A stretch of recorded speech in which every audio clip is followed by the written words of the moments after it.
Aleluia, povo de Deus. Mais uma palavra de reflexão para cada um de vocês sobre a vinda do Senhor Jesus, sobre os sinais que acontecem na face da terra.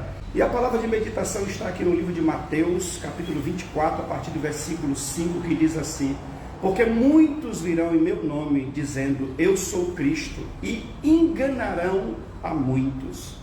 Certamente, quando ouvires falar de guerra, rumor de guerra, vede que não vos assusteis, porque é necessário que aconteça tudo isso, mas ainda não será o fim. Porquanto se levantará nação contra nação, reino contra reino, terremotos em vários lugares, porém isso é o princípio das dores.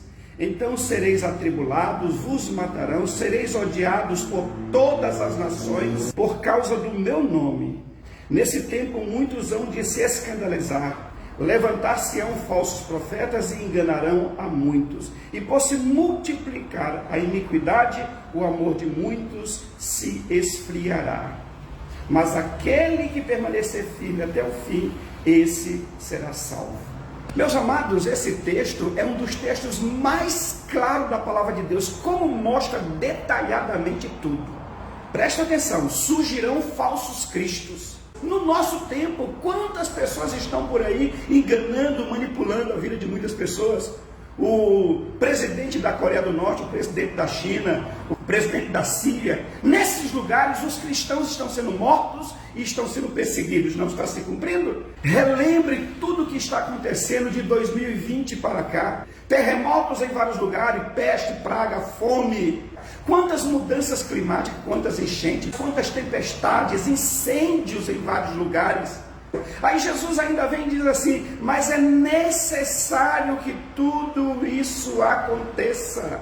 Um detalhe que o Senhor Jesus está dizendo, que tudo isso é princípio das dores. Eu tenho a ousadia de dizer, a igreja, nós já estamos dentro do princípio das dores, meus amados. Fiquem aí atentos em relação a isso. Não fique pensando como no passado, como muitos diziam. Eu ouvi isso desde a minha infância, que Jesus ia voltar e até agora nada.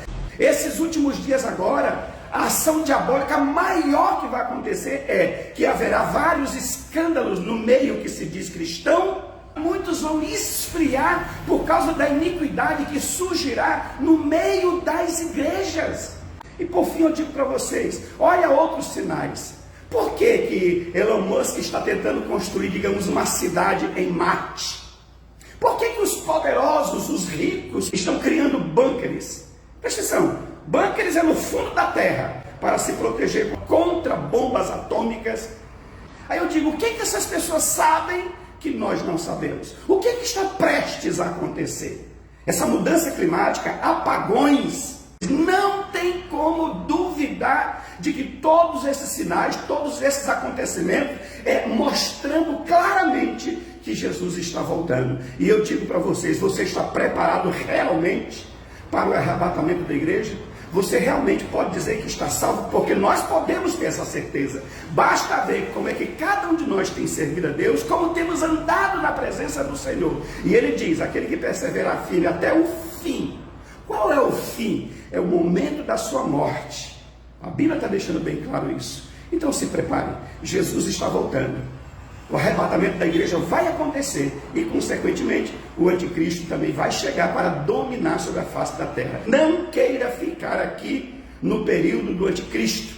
Tem um texto que diz que muitos desejarão a morte, mas não encontrarão. Muitos desejarão morrer, mas a morte fugirá deles. Ou seja, o sofrimento vai ser tão grande que vai ter pessoas que vai querer morrer. Só que não pode se matar. Só que o anticristo também não vai matar uma pessoa de uma hora para outra. Ele vai trazer sofrimento, vai trazer dor para aquela pessoa negar a Jesus. Então queira estar no primeiro arrebatamento da igreja, em nome de Jesus. Então busque o Senhor, ande em santidade. Não brinque de ser crente, porque o diabo não brinca de ser diabo. Se prepare, Jesus está voltando. Que Deus abençoe a cada um de nós em nome de Jesus. Caos, correria e morte. Como se alguém tivesse apagado a luz.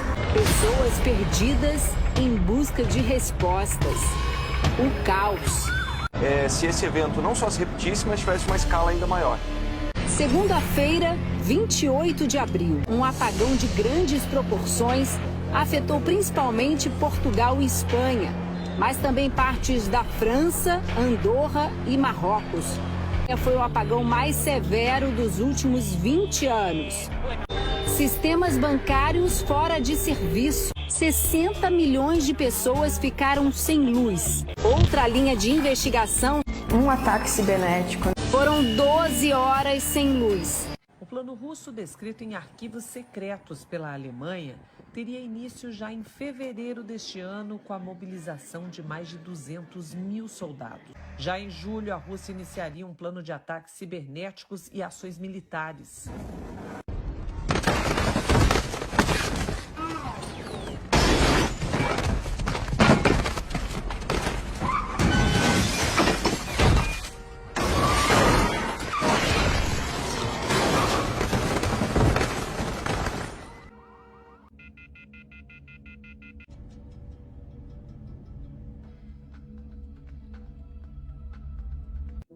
Será que estamos em nova guerra mundial?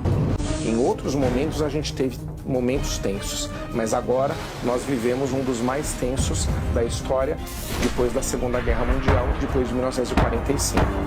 Líderes mundiais em confronto.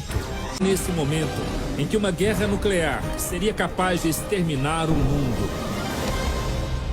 A explosão nuclear que devastou Hiroshima e Nagasaki. Morreram instantaneamente quase 200 mil pessoas, com armas muito menos potentes do que aquelas que a gente tem hoje em dia. Estimam que existam cerca de 13 mil ogivas nucleares pelo mundo.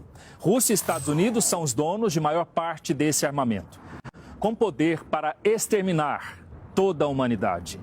A bomba mais poderosa que tem disponível hoje é imposta dos Estados Unidos e ela tem cerca de 1000 vezes mais potência do que a que foi detonada em Hiroshima.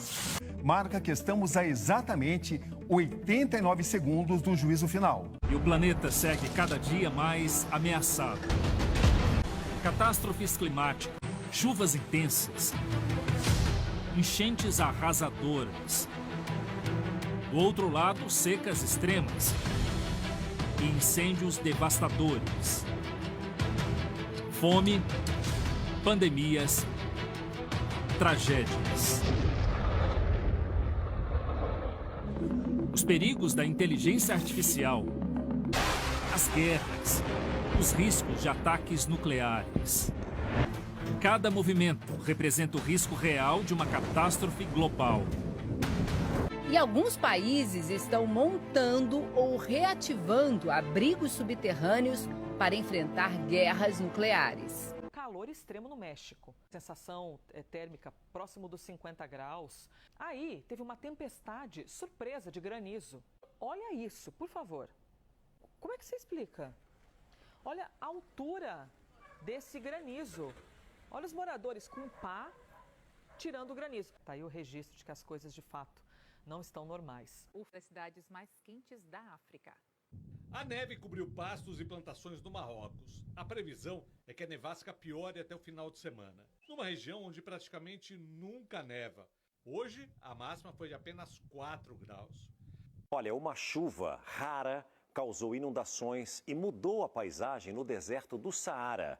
A água da chuva ficou acumulada entre as dunas, formando lagos na parte sul do Marrocos, um dos locais mais secos do mundo. Há pelo menos 30 anos não chovia tanto em tão pouco tempo. O evento pode ser qualquer coisa. Guerra nuclear, impacto de meteoro.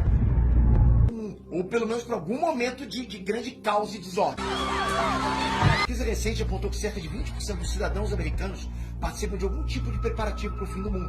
É pro tal o evento. Tim Change, diretor administrativo da empresa de capital de risco Mayfield Fund, ele disse em uma entrevista para o The New Yorker que ele tem um helicóptero abastecido de prontidão 24 horas para evacuar ele e a família para um bunker subterrâneo com filtragem de ar. Reid Hoffman, um dos fundadores do LinkedIn, esse escancarou mesmo.